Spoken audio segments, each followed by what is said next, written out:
your predecessor, who is about to launch another campaign. So how do you reassure them, if that is the reason for their questioning, that the former president will not return, or that his political movement, which is still very strong, will not once again take power in the United States? Well, we just have to demonstrate that he will not take power by if he does run, making sure he, under legitimate efforts of our Constitution, does not become the next president again. Yeah, legitimate efforts. Welcome to High Cheese. It's Friday, August 4th, 2023. And before I forget, there are reports out that Biden badgered Merrick Garland about getting Trump. Use lawfare to get Trump. We can't beat him in the polls, so we got to take him out through the deep state process. And that's what's going on. This is the third time. There's one more indictment pending down in Atlanta. And this is just continued harassment of Donald Trump and the American people.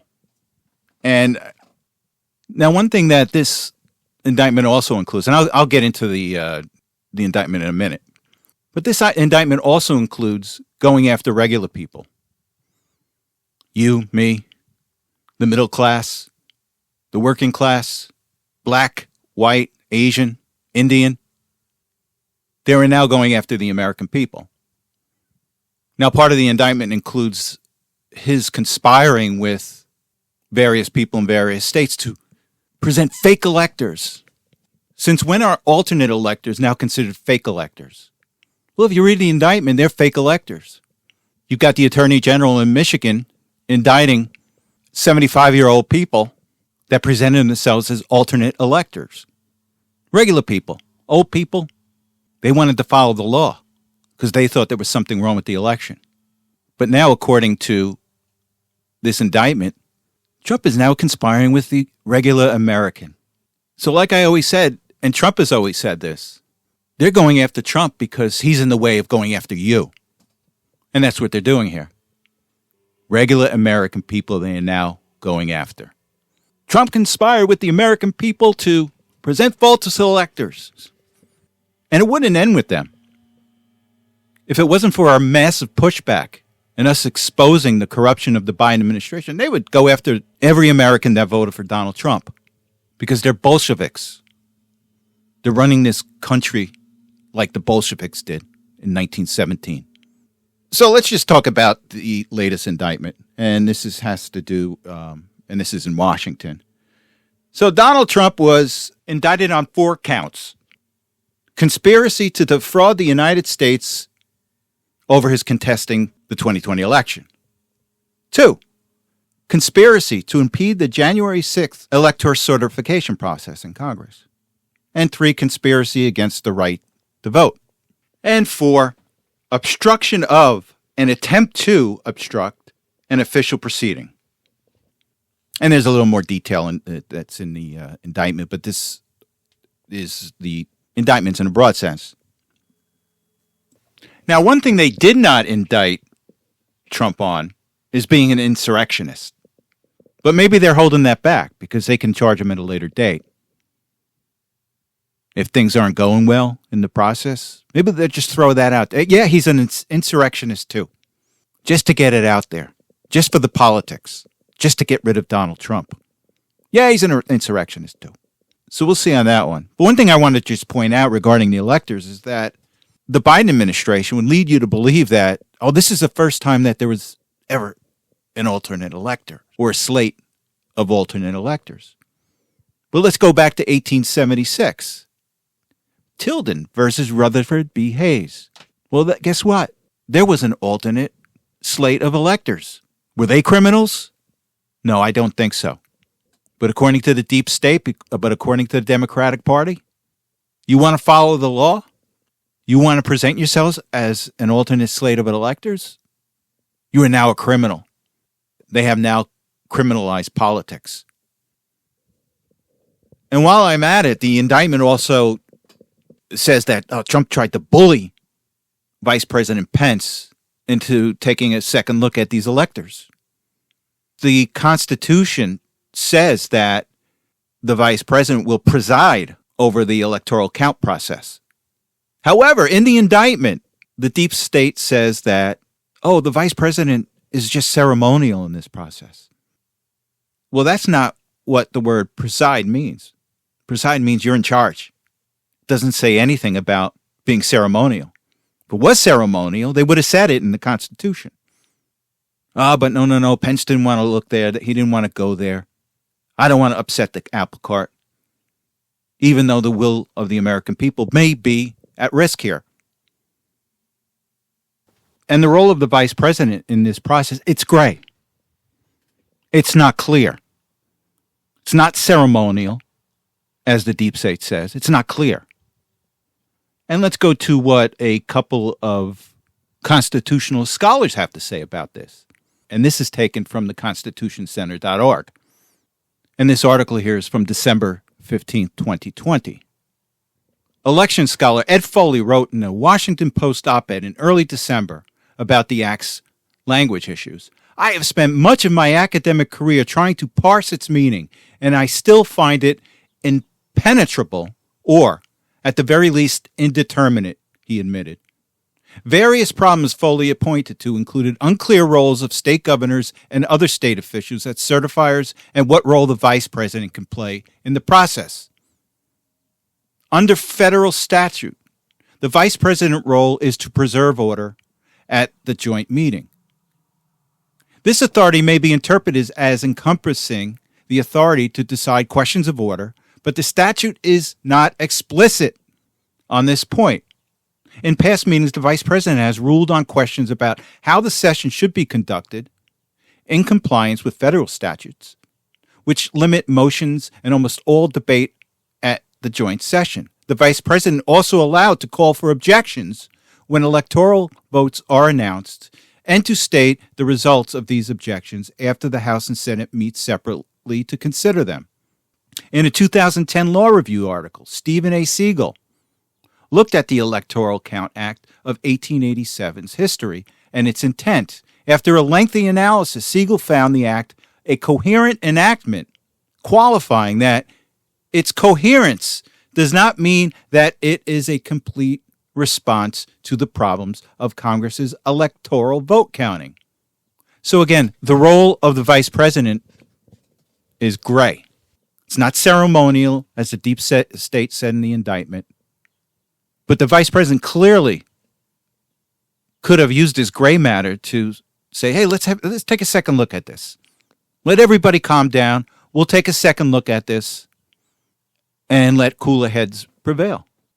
But Pence ran away from it, causing a lot of chaos, a lot of agita in this country. And quite frankly, I don't think anyone would have objected to him saying, hey, look, let's take a look at some of these questioned states. Let's take a second look at these electors, see what the problem is. Why is everybody up in arms? But Pence didn't do that. He was a coward. He didn't step up and meet history. He ran from history. And he could have done a lot for this country if he just said, hey, let's take a second look. And the thing I find funny is after the election of 2020, Congress got together and changed the electoral vote count to make the vice president's role ceremonial. Isn't that ironic? So they're admitting that it wasn't so clear about the role of the vice president because they had to change it afterwards. And the deep state is trying to criminalize an interpretation of the Constitution that doesn't meet their objectives. Now, one of the things that the deep state is going to have to prove against Donald Trump is that he knowingly knew that he lost, but still pushed questioning the election. And what they did in their indictment, they listed all these administrative people that worked in Trump's administration, like Bill Barr, that told him, no, you lost. Trump had asked him to look into these accusations of cheating in these various states. Well, Barr turned around and said, no, nothing to see here. We couldn't find anything. Oh, really? And Barr's going to have to take the stand. Everyone is going to have to take the stand here. They're going to have to be cross-examined under oath, and they're going to have to tell the truth. And this is the one thing I like about the unintended consequence of this indictment. Now the Trump legal team can subpoena people, litigate the election fraud that took place. So I digress. Now, getting back to Barr. Barr is one of the people that are in this indictment telling Trump that, oh, no, you lost. And they're trying to say that all these people told Donald Trump that he lost, yet he went ahead with challenging the election. Yeah, all these deep state people that wanted Trump gone. All these people are interested. Oh, let me just move on to my next gig. Let's get Trump out of here. I've already got a job lined up in Washington. Let's get rid of Trump. I don't want to know anything. And that's why it's really important that they get cross-examined. But let's get back to Barr. So Barr had told Trump that, no, you lost the election. And with that said, I want to take us back to an interview between Wolf Blitzer and Bill Barr. And this is before the election. And they're talking about the mass mailing of these ballots. So let's go to this clip and then we'll come back and discuss. This is a, sort of cheap talk to get around the fundamental problem, which is the bipartisan commission chaired by Jimmy Carter and James Baker said back in 2009 that mail-in voting is fraught with the risk of fraud and coercion. But since then, there have been until a lot this of investigations sorry, that haven't proved it. Let me talk. Yeah, please. And since that time, there have been in the newspapers, in networks, academic studies saying it is open to fraud and coercion. The only time the narrative changed is after this administration came in. But elections that have been held with mail have found substantial fraud and coercion. For example, we indicted someone in Texas, 1,700 ballots collected. From people who could vote, he made them out and voted for the person he wanted to. Okay? Because that kind of thing happens with mail-in ballots, and everyone knows But it. there are individual cases, but as far as widespread fraud, we haven't seen that since... Well, we haven't had the kind of widespread use of mail-in ballots that's being proposed. We've had absentee ballots from people who request them from a specific address. Now what we're talking about is mailing them to everyone on the voter list when everyone knows those voter lists are inaccurate. People who should get them don't get them, which was what has been one of the major complaints in states that have tried this in municipal elections. And people who get them are not the right people. They're people who have replaced the previous occupant, and they can make them out. And sometimes multiple ballots come to the same address with a whole several generations of occupants. Do you think that's a way to run a vote? And here's one question I would have for Bill Barr on the stand. For someone who has made these comments about the downside of these mass mailing ballots, what did you do after this interview to gear up the FBI for potential fraud in the election? Why didn't you talk to Bernie Kerik, who had a boatload of information regarding fraudulent activity? How about Rudy Giuliani? You didn't even want the Hunter Biden laptop from him. Did you talk to Giuliani? Or did you just stay in your cocoon? Because there was too much chaos going on and you wanted to run. Just like all the other people that surrounded Trump. And this is the funny thing. This is the arrogance also of this indictment. The indictment says, Trump didn't listen to all these people around him, all these deep staters that told him he lost. Well, who said he had to listen? He's the president. He's the ultimate authority. He'll take their advice. But he was also listening to other people like Rudy Giuliani, Bernie Kerik, hundreds of other people throughout the country that said there was a problem with this election. And I want to know what Bill Barr did about it. Because it sounds like he didn't do much.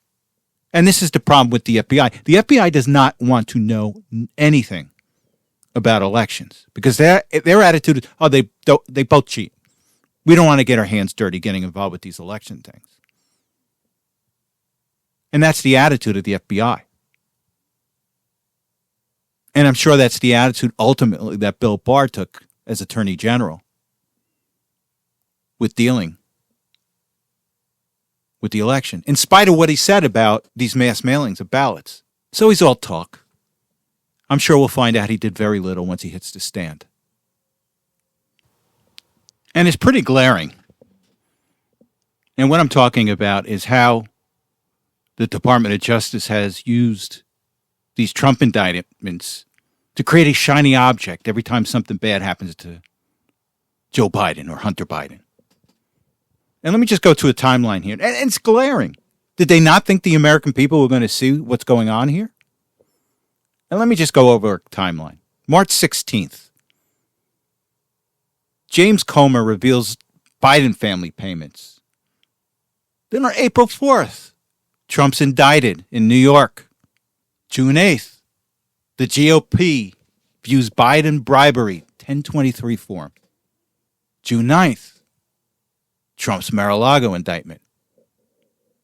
July 26th, Hunter Biden's plea deal falls flat. July 27th, additional charges are laid on Trump at Mar-a-Lago. July 1st, Devon Archer testifies. And I'll get into Devon Archer later. And then on August 1st, Trump's indicted in Washington. And this is what I mean. These people aren't bright. Did they not think that the American people, the American public would start looking at this and looking at the timeline and say, wait a second, what's going on here? And we all know what's going on here. The DOJ is weaponized. The DOJ has injected itself at the request of Joe Biden to go after Joe Biden's number one rival. Is this what we want? But this is a weaponized government. This is a Bolshevik government. And they're making a laughingstock of this country. Now, Trump isn't going to get a fair trial here because the jury pool in Washington, D.C. hates Trump. Hates Trump. I think there was a report that 97% of Washington, D.C. voted for Joe Biden. And over the past months, they've heard about this J6. They're surrounded by Trump haters. They're surrounded by the deep state that hates Trump. And he's not going to get a fair trial. Not in Washington, D.C. And here's a perfect example. I want to go to a clip, and this is with Michael Fanone. He is the former Capitol Hill cop that testified, I think it was in front of the J6 hearing, about how bad things were, how terrible it was. And he's an outright Trump hater, and he's indicative of the jury pool. Now, I'm not saying Fanone is going to be part of the jury pool, but he's indicative of the Washington, D.C. perception of Donald Trump. So let's go to this clip, and then we'll come back and discuss. When I first learned about the indictment, I had a long conversation with a friend of mine, Ryan Riley, and I told him how proud I felt to be an American at that moment, much in the way that I did when I learned that our military had killed Osama bin Laden. I think that, Donald Trump should go to prison for the rest of his life. And I would hope that, he would have a stroke and live forever. Trump derangement syndrome, that's what he has. And that's what most of the jury pool will have in Washington, D.C. Maybe not to the extent that Fanone has for Trump, but it's still hate. So we shall see on this. Hopefully they can move the venue. And then when you add to this the fact that the presiding judge has worked at the same law firm as Hunter Biden and has connections to the Democratic Party, and she's been extremely heavy-handed when doling out prison sentences for the J6 rioters. And speaking of the J6, are we still in America? We've got these poor people in prison. Where's due process? Where's the due process for our J6 prisoners? And at what point do they become political prisoners? That's what I want to know. But this judge here handed out tough sentences for everyone that came before her regarding J6. So is Trump really going to get a fair trial here? And like I said in my last episode, this is going to meander up to the Supreme Court. And they'll make the final decision on this. Now finally, there's a bunch of questions when this is going to take place, this trial. And no trial dates have been set. So we shall see. And before I move on to the next topic, I just want to read a poll. And boy, they must be infuriated. The Biden regime, the DOJ, all those attorneys that are prosecuting Trump, they got to be infuriated. So a poll came out. It's by Emerson, not a MAGA-friendly pollster. And they polled Michigan, a swing state. And they have Trump and Biden tied. And then if you add Cornel West, who is a third-party candidate out of the Green Party, Trump is beating Biden by 2. And the reason they must be infuriated is because this poll was taken on August 1st and August 2nd, right in the middle of Trump's Washington indictment. So they're going to continue with the bombs against Trump. They're going to continue with the bombs against us until Election Day. But the American people are sticking with Donald Trump because they know this is unfair and they know that there is a deep state. So let's talk about Devon Archer. So Devon Archer, Hunter Biden's former partner, met with the House Oversight Committee behind closed doors to talk about his relationship with Hunter Biden and Joe Biden. And a few things jumped out. The first being is that Hunter would call Joe in the middle of his business meeting, and I'm sure in some cases Joe called Hunter in the middle of these business meetings, to show what kind of influence he had. Now, you have to understand the game that they play. And the reason I know this so well is I worked in Hudson County for over 10 years. I know the game that these corrupt politicians play. I know the game that these bagmen play. And what they do is they get their clients at a dinner, and they're telling their clients, and in the case of Joe Biden, in the case of Hunter Biden, they were international businessmen. People that weren't looking out for the United States. So what he would do is he would meet with these clients, these international businessmen. They'd be at dinner, and Hunter's sitting there and says, I can get you access to every level of government. I am that good. I have my connections. And lo and behold, he calls his father, Vice President of the United States. And he would be put on speakerphone. And here's the message. The message is, that's my contact. That's my hook. I got the Vice President of the United States. I'm sure in some cases the former Vice President of the United States. He's the one that can get you access. And they can clearly put 2 and 2 together. And that's how it works. Get your clients together and then call your corrupt politician, father in this case, to show them this is the access you have. And that's all they sell. That's all the Biden family can sell, is corrupt access to the United States government at the expense of the American people. And the other thing that Archer brought out is that he was calling the relationship the Biden brand. So Hunter Biden was selling the Biden brand, and that Biden brand included Joe Biden, per Devon Archer. And what gets me, this is just how local corrupt politicians work. But Joe Biden just did it so brazenly. Hunter Biden just did it so brazenly. So we've got the phone calls. We've got this whole game that Hunter Biden and Joe Biden were playing with their clients. We've got the Biden brand established. And then what was presented was a letter from Joe Biden as vice president on vice presidential letterhead to Devon Archer. And he was saying, oh, so sorry I couldn't talk to you at the soiree the other day. And then what he wrote at the bottom of the letter, handwritten, I'm so glad you and Hunter are together. But Joe knew nothing about Hunter Biden's business. Bold-faced lie. Now, the other thing that came out also is that Joe Biden actually met with the wife of the former mayor of Moscow. And this was after, I think it was after, she gave Hunter Biden $3.5 million, give or take a couple $100,000. But who cares when you're raking in millions and millions of dollars a year?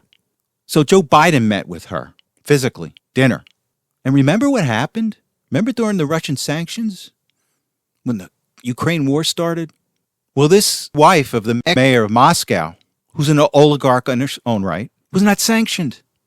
This is a shocker. She wasn't sanctioned. How'd that happen? The Biden brand at work. Additionally, it came out that while vice president, Joe Biden had coffee with Jonathan Lee, the incoming CEO of Chinese state-backed investment fund BHR Partners, rather than a mere handshake greeting in Beijing in 2013, as initially reported. And that Hunter, who had held a 10% stake in BHR until at least 2021, later put his dad on speakerphone with Lee as well. Can it be more clear that Joe Biden knew about his son's business arrangement?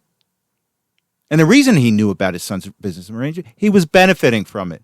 And that brings us to impeachment. Now, there's plenty of facts out there to impeach it. Now, all they have to do is just tie up the money that was flowing into all these various LLCs.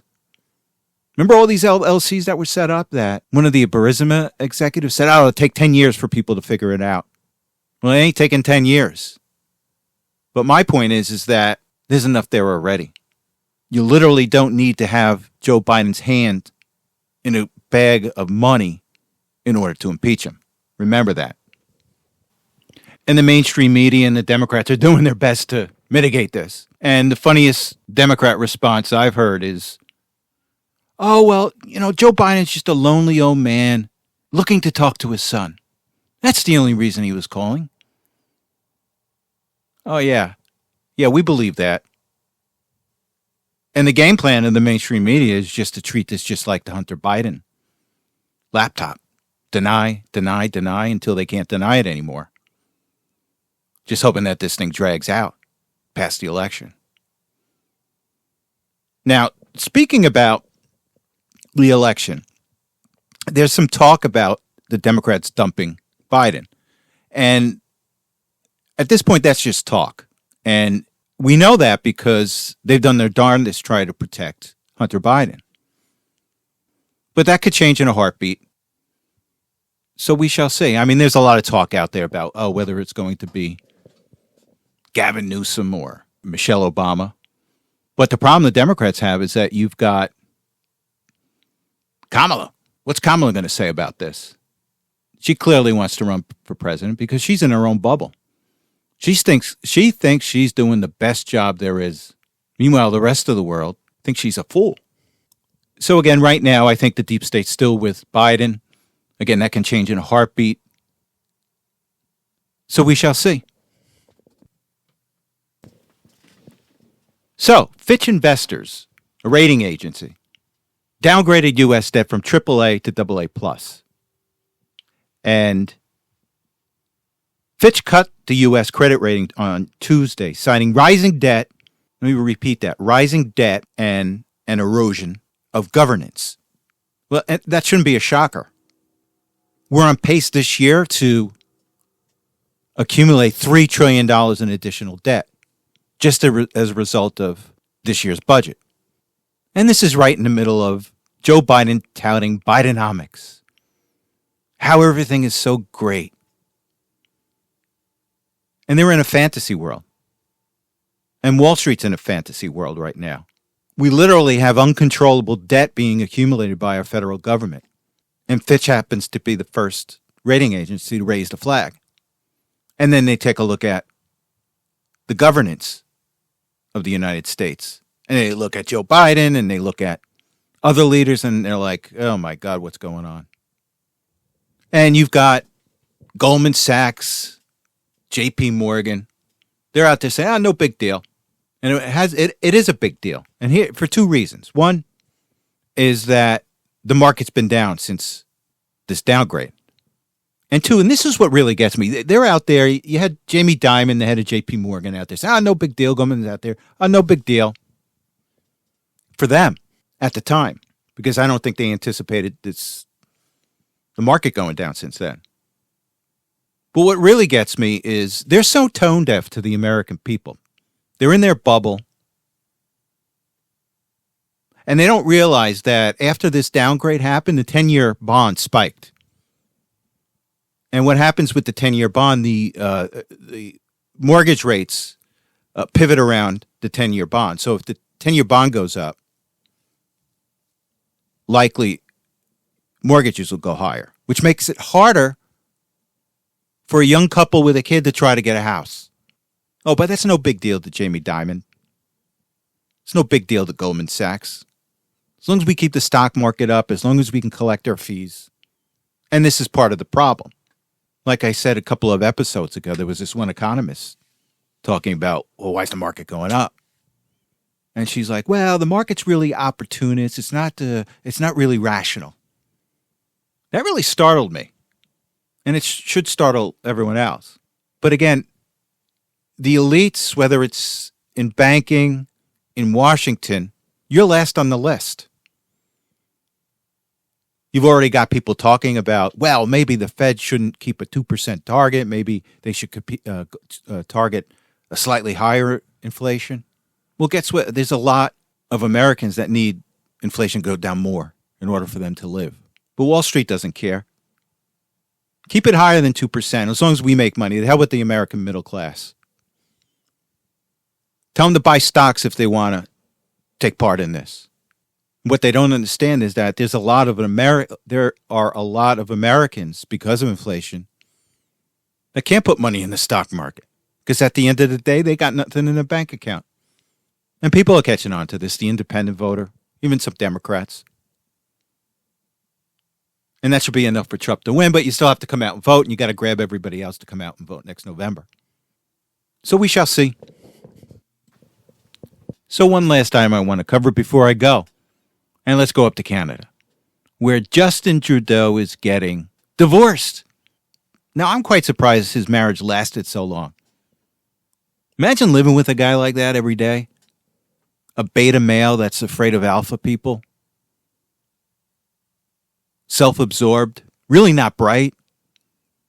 Handed everything in his life. Shrill. Yeah, everything you want in a husband. So I'm sure his wife is happier.